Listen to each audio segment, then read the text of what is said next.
These days, we're preparing for the ending of lockdown, or at least the easing of the lockdown restrictions. But it's become clear that some of us are still going to live more restricted conditions than others. How are we going to feel about that?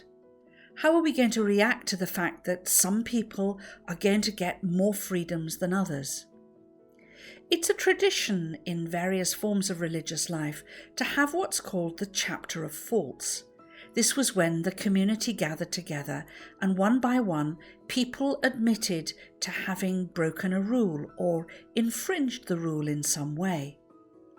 There was a time when in the chapter of faults it was possible for people to accuse each other, but you can imagine that that would have given some communities a field day of accusing each other of different infringements and faults.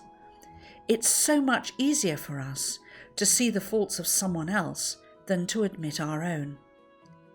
Because this seemed quite a negative way of approaching the problem of how we deal with difference and how we deal with faults, some communities have insisted that if they're going to have the chapter of faults at all, they begin with a chapter of thanksgiving.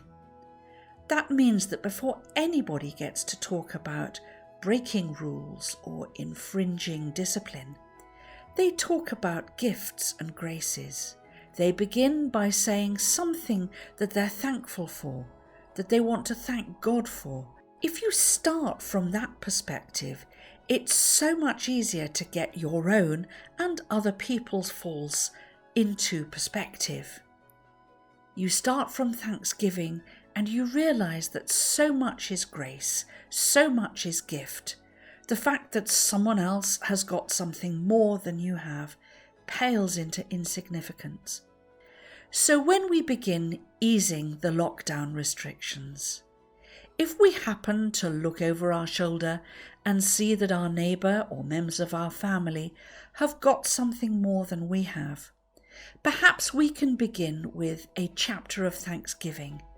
And then I think we'll find that the differences don't matter so much anymore.